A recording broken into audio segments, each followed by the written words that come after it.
हे friends, आज हम physics का चैप्टर 10 पढ़ रहे हैं, लाइट रिफ्लेक्शन एंड रिफ्रैक्शन। ये चैप्टर आपका बहुत इंपॉर्टेंट है। ये चैप्टर आपका 11th और 12th में भी जाके एक्सपेंड होगा। तो यहाँ पे हम इसके बेसिक्स से स्टार्ट करते हैं। तो हम इसमें पढ़ेंगे कि लाइट क्या होती है। लाइट एक फॉर्म ऑफ एनर्जी होती है जिससे हम कोई भी ऑब्जेक्ट देख सकते हैं। जैसे कि आप उजाले में कोई हर चीज़ क्यों देख पाते हैं, क्योंकि वो लाइट की वजह से देख पाते हैं। और अंधेरे में इसीलिए हमें कोई चीज़ दिखाई नहीं पड़ती, क्योंकि अंधेरे कमरे में वहाँ कोई लाइट नहीं होती है। अगर एक अंधेरे कमरे में अगर एक मोमबत्ती या दिया भी जल जाता है तो चीज़ें दिखाई देने लग जाती है। वो किसके कारण होती है? लाइट के कारण होती है। फिर हम नेक्स्ट इसमें पढ़ते हैं रिफ्लेक्शन ऑफ लाइट। तो रिफ्लेक्शन ऑफ लाइट क्या होता है कि when the light is allowed to fall on a highly polish surface such as mirror, most of light get reflected. मतलब जब भी लाइट किसी हाईली पॉलिश सरफेस पे टकराती है, ये मान लो आपके घर का एक शीशा है और ये यहाँ पे पीछे पॉलिश हो रखी होती है और आगे एकदम चमक रहा होता है। तो जब लाइट किसी सोर्स से लाइट निकल के जब वो शीशे पे टकराती है तो जो वापस ऐसे टकरा कर आती है, आपने देखा होगा अगर शीशे के आगे टॉर्च जलाओ तो वो लाइट आपको टकरा के कहीं और गिरते हुए दिखती है।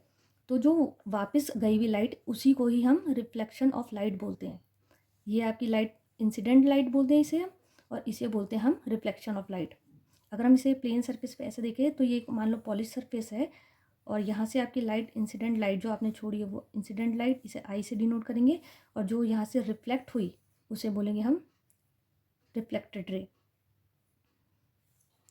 तो ये पॉलिश सरफेस पे तब भी टकराती है तो ये इंसिडेंट रे रिफ्लेक्ट होकर मोस्ट ऑफ लाइट रिफ्लेक्ट हो जाती है।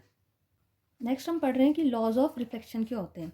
तो लॉज ऑफ रिफ्लेक्शन में दो दो लॉज होते हैं। पहला ये कि जो आपका इंसिडेंट रे होता है, रिफ्लेक्टेड रे होते हैं, और नॉर्मल। यहाँ पे हमने इंसिडेंट और रिफ्लेक्टेड तो बता दिया था। नॉर्मल उसे बोलते हैं जो भी आपकी पॉलिश सरफेस होती है उस पर जो हम परपेंडिकुलर डालते हैं उसी को हम नॉर्मल बोलते हैं, एन से डिनोट करते हैं, जो कि पॉलिश सरफेस से 90 डिग्री का एंगल बनाती हो। अगर हम यहाँ बनाए तो ये ऐसे बनेगा। जो भी एंगल से, चाहे इधर से देख लो चाहे इधर से देख लो, ये 90 डिग्री का ही एंगल बनाती है, तो इसे नॉर्मल बोलते हैं। तो जो आपका इंसिडेंट रे हो, नॉर्मल हो और रिफ्लेक्टेड रे का वो सेम प्लेन पे लाई करती हो। पहला लॉ तो ये। दूसरा लॉ ये कि एंगल आई, जो इस नॉर्मल से जो आई के बीच का जो एंगल बनेगा, मान लो ये आपका बन गया 20 डिग्री, तो ये ही आपका एंगल नॉर्मल और रिफ्लेक्टेड रे के बीच में बनेगा। इसी को हम बोलेंगे कि angle I is equal to angle R. मतलब angle of incident is equal to angle of R. अगर एंगल ऑफ आई ज़ीरो होगा तो एंगल ऑफ आर भी ज़ीरो होगा। एंगल ऑफ आई अगर 20 है तो एंगल ऑफ आर भी 20 होगा।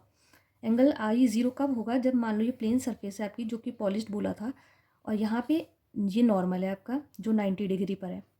अगर मैं इंसिडेंट रे को सीधा एकदम नॉर्मल पे भेजूँ, अगर मैं टॉर्च यहाँ से लाइट ही यहीं से भेजूँ, तो क्योंकि नॉर्मल से ये तो कहीं डाइवर्ट हो नहीं रही, तो एंगल आपका कितना होगा? यहाँ पे 0 डिग्री होगा।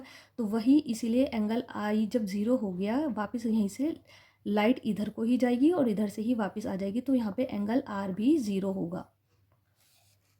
अब हम देखते हैं कि image formed by plane mirror. जो घर में आम शीशे होते हैं उन्हें प्लेन मिरर बोलते हैं। हम देखते हैं कि वहाँ उसमें इमेज कैसी बनती है। मान लो एक शीशा है आपके घर का, ये यहाँ पे पॉलिश्ड हो रखा है और यहाँ से उसका हमें रिफ्लेक्शन दिखाई देता है किसी भी चीज़ का। और ये एक आप खड़े हो, ऑब्जेक्ट है कि कोई ऑब्जेक्ट, या आप कोई भी समझ लीजिए। तो यहाँ से जब इंसिडेंट रे जाएगी, तो क्योंकि मैंने अभी पढ़ाया कि अगर ये इसके परपेंडिकुलर ये होगा एन जो होगा नॉर्मल, और यहीं से अगर इंसिडेंट रे जाएगी तो ये वापस रिफ्लेक्ट भी यहीं कोई होगी, तो एंगल यहाँ पे 0 हो जाएगा। और दूसरा ये, अगर इंसिडेंट रे थोड़ा सा टिल्ट होकर जाएगी तो अब इस पोर्शन के लिए नॉर्मल क्या होगा? वो ये वाली लाइन होगी। तो ये जब इससे टकराएगी तो यहाँ से रिफ्लेक्ट होकर ऐसे जाएगी, तो जितना एंगल आई इधर होगा इतना ही एंगल आर होगा। और अगर हम इसे बिहाइंड द मिरर एक्सपेंड करें इस लाइन को, तो ये ऐसे ऐसे करके जाएगी और ये वाली रिफ्लेक्टेड रे इधर से एक्सपेंड होगी। तो यहाँ पे जो बनने वाली इमेज है वही ऑब्जेक्ट की इमेज बनेगी। तो हम देख लेंगे इसके क्या क्या फीचर्स होंगे। पहला फीचर्स तो ये होगा कि ये वर्चुअल रेक्ट होगी, वर्चुअल एंड इरेक्ट होगी। आगे आप जब इमेज पढ़ेंगे तो उसमें बहुत सारी चीज़ें आएंगी, जैसे रियल क्या होता है, वर्चुअल होता है, इरेक्ट होता है, इन्वर्टेड, वो हम आगे देखेंगे।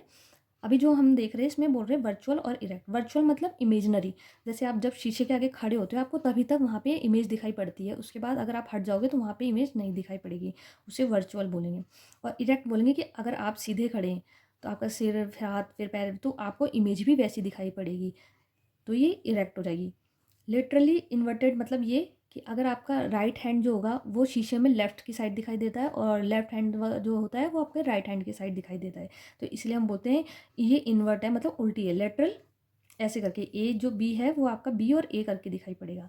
सेम साइज़ जितनी यहाँ पे आपकी साइज़ होगी उतना ही यहाँ पे साइज़ होगा। अगर यहाँ 10 सेंटीमीटर है ये, तो ये भी 10 सेंटीमीटर होगा और डिस्टेंस भी सेम रहता है। अगर ये दूरी 10 मीटर की होगी तो इधर भी अंदर दूरी 10 मीटर की होगी। जो आपकी इमेज फॉर्म्ड होगी वो बिहाइंड मिरर के बिहाइंड पीछे फॉर्म्ड बनेगी। नेक्स्ट हम पढ़ते हैं इसमें reflection of light by spherical mirror.